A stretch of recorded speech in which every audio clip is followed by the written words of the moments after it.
And you I'm can't. not touching their stuff. I have no idea. You don't know? No. Okay, then we're off and running with our experts. During I've the been having a wood C-word shortage. process, well, that can happen as you get older in life. Come on, man. This is a joke. Well, you put cologne on your butt? Well, so in order to play, you have to wear jorts. I don't have George. I could probably wear a Speedo now. Want to do that? No, you probably could. He'll be over here tomorrow digging out a big-ass bush. Sonny and share, like and share, whatever. Yeah. Just something and share. Yes, hello. Hey, here we are. Yes, I'm here. He's there. You got to look. Here's your seat, Fred. See it here? This is where you would be sitting. This is where you could be sitting. But we did what? What did we do? We adapted and overcame. No, before we adapted. So let me repeat that. I'm here. You should be here, but you're there. So what did we do today? Well, I don't think you want me to use all the words for what I've been doing today. We listened to something, did we not? We listened to. Oh yeah, we made a mistake, is what we did. We made a big mistake. So today's episode of Larger Than Live we promoted it as the Whiteout edition. How about this, Fred? I propose the following. Okay. Since we made the mistake of listening to the weather forecasters, where we could have planned to pre-record this and then run it at 7:00, which we're doing in some form or fashion. I could have been over there this morning, knocked this whole thing out in Studio G, except for the fact that we listened to the forecasters and then looked at everything that said, no, you don't want to be out on the roads around midday. Not so far, not a flake. Good job, guys. Way to go. There's a rodent doing a better job of forecasting the winter than you. Well, it is funny because I watched for your sake, and we talked about this earlier this morning and said, hey, timing could be the issue, and you don't want to get to your destination and have to back. There's nothing worse than the never-ending battle just to simply get back home. So we determined, hey, we'll do it think about this now. This is 2021. We waited till the beginning of February, right? So we thought, hey, this is our season 2. We've got our beautiful new Studio G that we've been in once in 3 weeks. Once. We had we had some COVID protocol. Now we've got Snowmageddon. So allegedly, now you do realize you have completely jinxed. Now we're going to get like 2 feet of snow. Well, I don't care. Who cares? You know what? For what I've got for the plan for the rest of the day, I won't even notice, to be honest with you. And I tell you, let me ask you if you're okay with this. I mean, this proves that the ability to be able to adjust and think and shift and move is key. That's why we work with our friends at Fuel Collective, giving you the office space that you can use when you don't need full office space all the time. So thanks to those guys for kind of showing us the model on how important it is to be able to pivot and bend and change when you need to. But let me ask you this. How about we pivot on the show today? It's not the Whiteout show. How about, because of the weather, we call it the Shrinkage show, and we just do a teeny tiny little show like that, and we just burn through these topics, wait till we can get together in Studio G again, and then get back to it. Because honest to God, this is pissing me off to no end. Really, I would have never known, but that is an outstanding idea. You know why? Because I need a nap already. Outstanding. So I think everybody today, and again, you know what I love too? Everyone, I watched all the forecasts, everything, don't go here, stay home if you can. Everybody stays home anyway. So, I mean, what is the problem here? Right? Well, that's because Nanny Bashir told us all to give each other all kinds of space, and he's not worried. I missed his briefing. Oh, did you? Oh, yeah. Yes. Well, maybe since last night was Valentine's Day, he was busy with a debriefing. I don't know. Hey, he strikes me as a brief guy, not boxers. Speaking of Valentine's Day, yesterday afternoon, we were on 700 WLW, a little bonus edition of the reality check. So I'd be remiss if I didn't follow up. How was the remainder of your Valentine's Day with your significant other? Well, once I found out that we were going to be on yesterday, when you told me that on Thursday night during our regular show, it kind of put a crimp in our plans. So we did lunch together, and then I came in and did the show, and then we did dinner together. Okay. But, there's always a certain level of expectation on Valentine's Day that maybe there's going to be a little, Valentine, if you know what I mean. Did you get my suggested meal? Ahead. Did you get what I suggested? No. You know what? I don't know if that was on the carryout menu. I got there was a sandwich that we got that was very good. It had brisket on it and whatnot. We went to City Barbecue. We got a platter, and then we got the sandwich, but I don't think it was this. I don't think that one's on their carryout menu. So I'll have to go in there again, which isn't a problem whatsoever, and try that. But yeah, I ended up eating too much, and then I was of no use whatsoever. So I thought, well, let's put it off till today, and we'll snuggle up and keep each other warm. The fun way. But think about this. You can. If you really think about this tactically, you get together before Snowmageddon happens, and then neither one will be able to leave. There you go. Yeah, I may have to take Calvin with me because otherwise I'll come home and the table won't have any legs left. But yep. So that was pretty much what we did. I know you guys were going to carry out as well. Is that what you did? Oh, yeah, we had a rousing. Let me just tell you, there might have been an effort by me, a small one, to at least pose the question late last night, and that was quickly kaboolied. Yeah. No, yes. Not going to happen. No, just you didn't get to cash in your love coupon. No, I didn't have my coupon book, or I would have said, "Wait a minute, you promised." No, right. A great suggestion from was it Tina yesterday on the air who called in and said she's always fallen back, or Lisa fallen back on the Valentine coupon book. And we did ask, what if he presents the coupon for one particular, typically birthday only redemption, and you don't feel like it? She goes, doesn't matter whether I feel like it or not. It's my coupon. I gave it to him. He can use it whenever he wants. And let me tell you, that sounded fantastic over the airwaves yesterday. I'm calling Uncle on that. That's a bold-faced lie. You think BS? Oh, absolutely. Are you kidding me? Really? When was the last speaking time? of No, come on. Speaking of bold-faced lies, why don't we go and talk about the weather forecasting? Because again, the whole plan was for me to come over early in the morning, record before the weather got bad. Obviously, we didn't do that because I didn't want to have to come home. So there is clearly no one has any idea what's going on. Now, maybe there's going to be some later on because they talked about, 4 o'clock through whatever, 8 to 12 inches. Honest to God, I don't know what to believe anymore. And this just falls in line, Fred, with everything. I don't know what to believe anymore about anything. And how is it that when we were kids, it seemed like the forecasting was more accurate with less equipment? Well, I've said that for years. You know me. Back when we were on the mornings on 96 Rock, I used to take to task Randy Rico, who we like immensely from News 5. But you're correct. They've spent all this money. They've dedicated all this news time to something that they really don't know anything about. I get it. I get radar. You can approximate. You do all that. You try to best forecast. That's what it is. It's forecasting. But the reality of it is you really don't know until later today. We look out the window tonight. But all I can tell you is everything I've read, everything I've heard from all the different mediums have talked about this is a can't miss. Allegedly, right? Right. This is where driving could be. I've read where it could be nearly impossible travel, difficult, impossible. So, if they miss this one, then I would tell anybody, I'm not listening ever again. Well, ever. And here's the thing. This is one of the things we talk about. We joke about, we can do this anytime, anyhow. This is not the ideal way to do this show. But think of the businesses that this is affecting who don't need this pain in the ass right now. You've already got COVID. You've already got all these other stupid restrictions. You got the bridges closed down for this, that, or the other thing.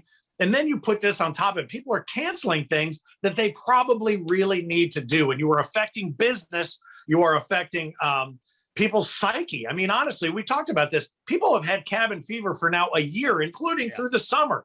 And you are now just completely closing them in on themselves. Well, this is a pile-on. For when you think about it, we haven't really been able to do anything that we want to do since the middle of last March. So now, not only, and for me, with the snowfall and the way it's been, it's not like you can go out and really do a ton in winter, but you can at least go out and walk without falling down. Now we're going to get, in theory, piled on. Snow's going to have to be shoveled again. It's freezing cold. This could be the worst cabin fever ever. And I think, Fred, the one question that I have is this. When do you prognosticate and cancel based on a forecast? Now, I get it. If you're a school, there's a lot of schools that are virtual that have had athletic events, and they can only look at the forecast and think, because here's the problem. If you get people there and it does do what they say is going to happen, and you didn't take precaution because it hadn't started yet, man, you're going to get buried. And God forbid. Well, and I would say, there are, some school districts in certain counties, we know, if somebody on the news mentions a snow globe, Bracken County shuts down the schools. Right. That's just how that works, because you have to, based on school buses and who can get to what to where and so on and so forth. But honestly, I'm thinking not as much about schools, because they've kind of got this system down, and now remote learning, whether they like it or not, can take the place of a snow day or hours or whatever. You deal with that at NKU. Yep. You're not going to put the students at risk for 8 of them to show up for the only in-person class they've got. So you can do that remotely. But I'm talking about businesses who are sitting around going, we're already having the number of businesses, restaurants yesterday, Fred, on Valentine's Day that were closed on a Sunday because of Valentine's Day. And maybe some of that had to do with weather forecasting or whatever. But it's just like you said, pylon is the perfect word.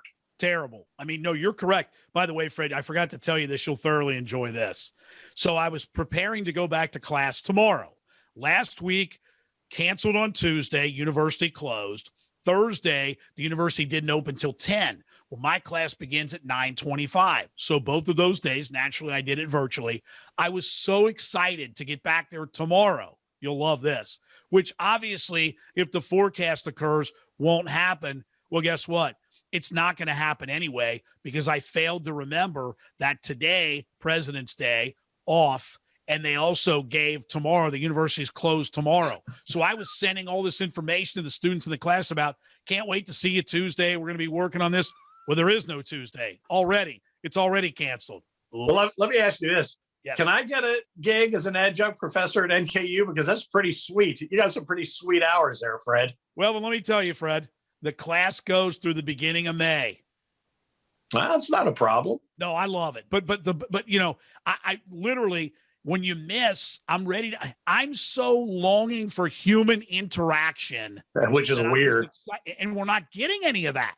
I mean, on Yeah. any level. I told Lori, and I know we'll get to the technology momentarily, just some fun with this morning, but I literally told her, I can't spend another minute today in front of that damn monitor. I just can't. I'm so tired of emailing. I can't. So I'm just going to go to sleep.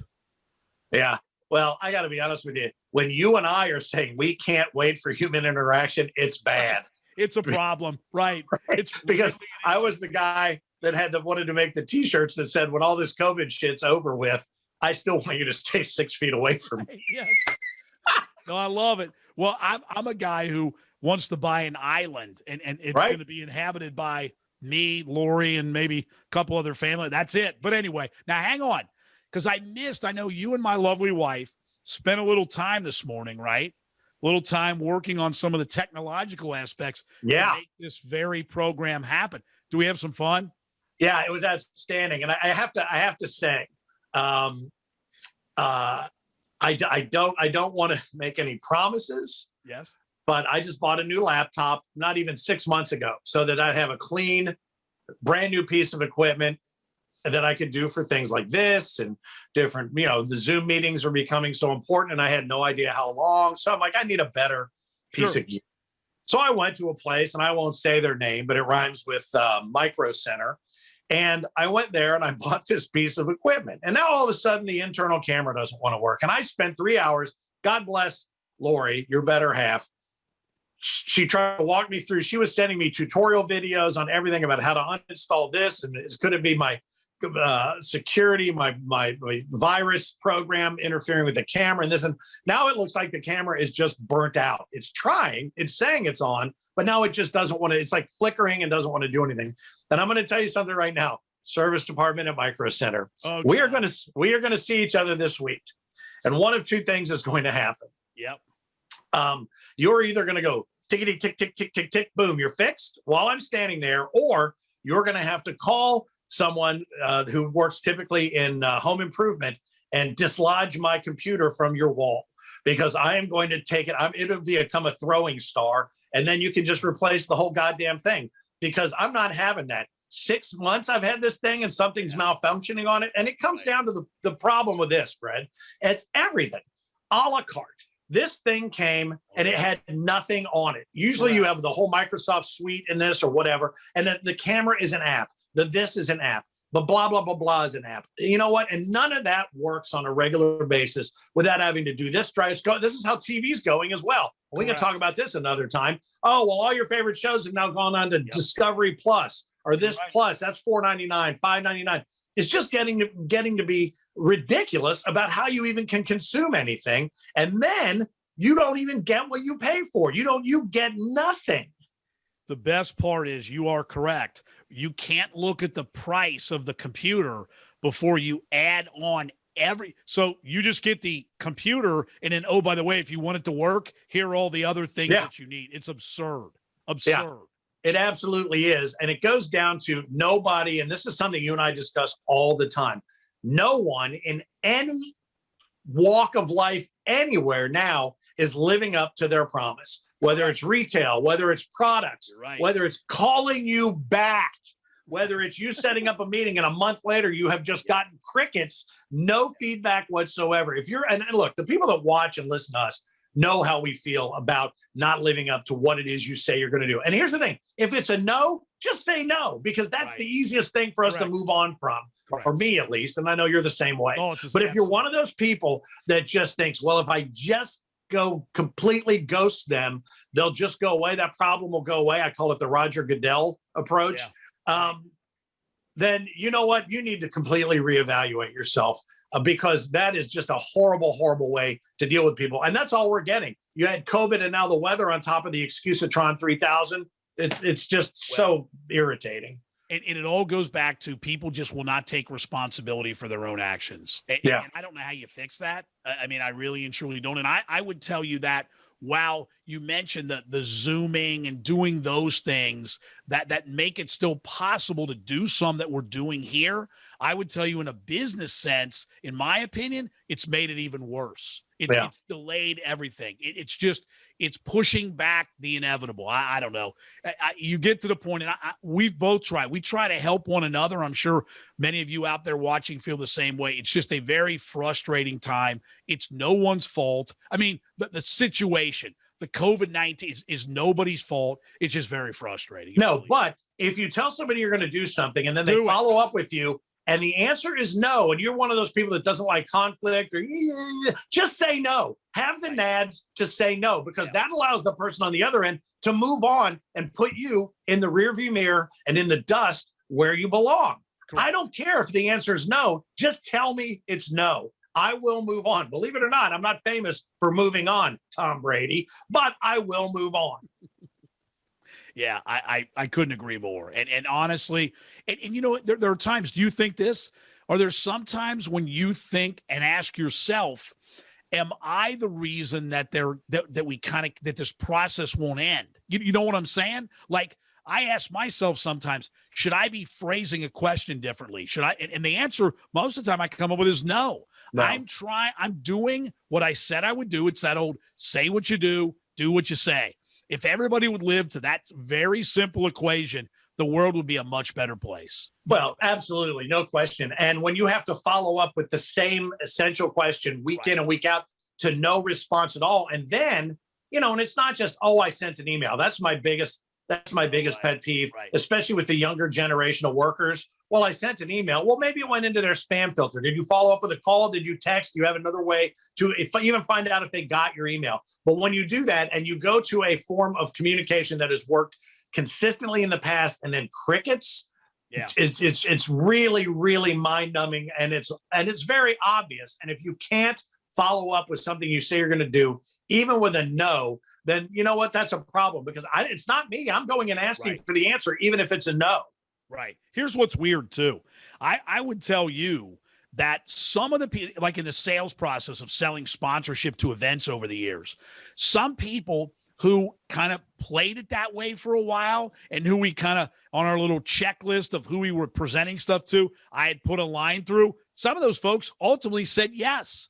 And other people, ironically, who seemed like they were the most interested in the end, early on in the process, sometimes said no. So you can't even, it'd be easy just to, when you're being kind of when those situations are delayed, to kind of just write it off. But you can't write it off, because some of those become yeses. And that's the most frustrating part. Then you want to be like, what took so long? Why were you so hard to get a hold of?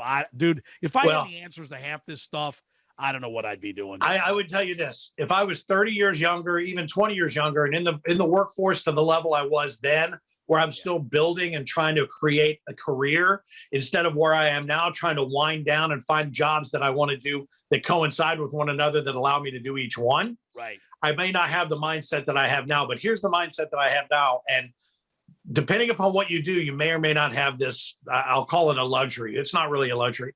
But if I do find out after a period of time of honestly and all earnestness doing everything I can do to try to come to some sort of conclusion, and somebody just ghosts me completely and won't get back to me, I will go from becoming somebody who's interested in helping you do what you do to becoming somebody who actively works against what you do. Yeah. I will put a lot of effort into turning things against you. And because I don't think if that's how you treat people, that you should have more people come to you to be treated that way. I just don't. Here's an interesting one. You know Dave Collins, not the former Red, but Dave Collins who works for the Reds. So I did a Zoom call, event sponsorship, and Dave is a director of sponsorship development for the Cincinnati Reds. And he was kind enough to join me earlier or later last week. And it was interesting. I asked him at the very end, I usually ask guests, what advice would you have? The class comprising mostly graduating seniors. And he talked about how when people apply, this is unbelievable. He said when they reach out and they send in a resume, they send in an interest in a position, whatever, he said, you'd be amazed at how few have any sort of follow-up. So, I mean, it's even starting there. And, that was his advice. If you send it and you want to be noted, they talk about breaking away from the pack and standing out. And if you want to, in the big stack of resumes, how about this? Just contact the person you sent it to initially. Well, but see, this is the difference between having somebody like Dave who can have that one-on-one with you and wants that feedback, and some horse's ass service like Indeed, where you just throw your shit up against the wall. Sorry. And you just hope that somebody smells it and goes, well, that smells different. Is that corn? Maybe we should call them. Hang on. You're forgetting, though, you had two smells. Apparently, it was a similar smell for you. Yeah. Right? A little bit. Yeah, a little bit. You didn't even apply. You went from AGM to GM candidate. Right. I mean, because somehow some algorithm went in and identified the fact that I had been a general manager somewhere. So wait a minute. You get off Indeed's ass. Don't tell me that didn't work. They wanted to promote you and you haven't even spent a day there. Yeah. Well, trust me. They tell you they can find the needle in the haystack. I am a needle, and I'm about that. I'm an epidural needle if you need one, because I'll be more than happy to jam it anywhere you want it. Because to be honest with you, it's just ridiculous. A general manager of a nightclub, and somehow they want me to be the AGM of a Wendy's in Oxford. So can we do a little role play here? All right. I circled back around through the drive-through and I said, yes, sir. I said, on my triple here, there's mustard and I can't stand mustard. Could you fix that, please? What would you say to me? I would say, sir, I think, did I understand correctly? There's a problem with mustard on your burger. Is that what I'm understanding? That's correct. Yes. Okay. All right. If you would just please drive around to the front of the building and blow it out your ass, that would be fantastic. Have a nice day. You want fries with that? Yes, actually, I would. And I'm not besmirching fries, though. I'm not besmirching the fast food industry, but there was nothing in my resume that said anything to do. Anything to do with that. But then I just applied. Let me tell you this. I just applied to another one that I absolutely am qualified to be a part of. And I guarantee you, I won't hear back from them. I even sent a little cover note that said, here's what I did. I actually, when I worked in another industry, worked with your business and you were a big part of our business. And the last line was, I know what I'm doing and I like to work with other people that do. And that was, I don't think, arrogance. It was just confidence that I knew I was qualified to do this. I will hear anything. And if I don't, one of these episodes, I'm going to tell you who it was. A topic for another day, but I will tell you, we need to kind of indulge ourselves in this. I wonder sometimes who makes hiring decisions, really, because I can tell you people that I do business with day in and day out, some of the people that they hire, you got to go, what? Well, who hired this Yahoo? Here's another great example. The place that I'm talking about posted a very similar job, I don't know, 3 months ago. And I put all my stuff through and applied to see if there was some way to work myself into that position with them. And then they said, oh, we've hired for that position. It's 3 months later. Guess what's being posted again? Again. Oh, so, yeah, no. Way to go. Good call. Nice job. Yeah. Lori did one of those too. And one that she was absolutely perfectly same thing. They just posted it again. Sure. Right, what are we? But I love how we say we're going to keep it short and then we get going and we can't help ourselves. By the way, well, this is it's Gambling Fids Larger Than Live. It's being taped because, and the reason we're at different locations is because we're waiting patiently for Snowmageddon, looking out for Ralph's safety, right? I mean, let's be honest. We do things the right way. Yeah, okay. Anyway. I was throwing salt. That was me throwing salt out on the sidewalk. By the way, I don't have any salt. I need to get some. I wholeheartly disagree. Okay. I think between the two of us, if we just went and spun around in a circle, our driveways would be clear. Enough. Yeah, we're salty enough. I even had to go put my Bob Ross hoodie on just to try to calm me down. I'm so irritated today. And I apologize for my appearance. I was kind of grooming my horsehair brush here on my beard because I sort of looked like the ragamuffin edition here. But anyway, so this was the shrinkage edition. We're going to tighten it up. We're not going to have a show and tell this week because it wouldn't have the same impact. But a reminder from the one from last week is still available, and it's still up in the hero image for the different parts of our social media, Gamble, Capital, and Finn. And that would be those ACO Tour Design cornhole boards and bags, pro-style bags and boards with our faces on them. So they're available and ready. All you have to do is go to AmericanCornhole.com and hang on one second. You're not going to believe this, Fred. You're back. Yeah. Well, you know where I went? Because I'm using my phone because my goddamn computer doesn't work. That was Frank from American Cornhole calling in. Well, see, right then. That's okay. It's almost like he knew. He knew. He did. Even though he didn't know. No, wait. I was told. I thought you had a show and tell. I mean, I know we talked about not doing it. Did you have one earlier? I have one, but it might spur a federal investigation. So I decided not to bring it on camera. Right. But I will say, we'll get back next week. Yeah. I'm going to go drive my car around my garage for a while, and then you got to make some really tight turns. Really, I got a really good turning radius. It's almost like one of those zero-turn mowers, Fred. I got it. Whether or not the garage door is up or down is what I'm going to have to determine.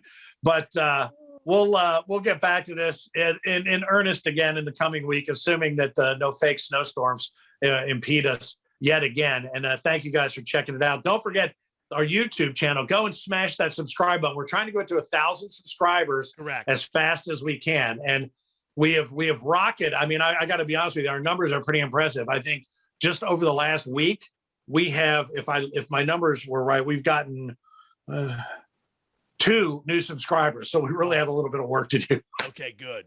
Well, we're making great progress. And hang on, before we depart, don't forget, we'll be on 700 WLW, again, the reality check Thursday night, 9 to midnight. And just for the record, Fred, there's a chance it could be a sleepover because the next line of snow is apparently coming in Thursday night. Outstanding. That's fine. I've got one-wheel drive. We're good to go. I can get us home on that. Sounds outstanding. No worries. All right. Well, I appreciate you keeping my seat at least in frame over there in Studio G. I appreciate your wife putting up with my nonsense. She's not even married to me and is putting up with my BS. And I appreciate you, the viewer, putting up with my ragamuffin appearance today. But it's really the mood I'm in. So I'm going to go crack some bourbon, sit behind a pint of Guinness, and I think that's going to be my day. Well, wait, I want to wish you luck, right? Because there's a chance later, right? What? There's a chance later today that yesterday. I might get to go do some Valentining, a little late Valentining. Yeah, I will. Well, I better shower then. All right. I might try to step up to the plate one more time too and get shot down again. Well, my problem was I did step up to the plate way too much last night, and ate too much, and then I was of no use. It was like Jabba the Hutt. That's sad, isn't it? Yeah, it was pretty bad. So, all right. Well, appreciate you guys watching Larger Than Live. He's in Studio G. I'm in Studio WTF. And we'll do it again next Monday, weather permitting, hopefully side by side. He's Gamble, I'm Finn, and we are out. Can't even get that right. See ya. Bye.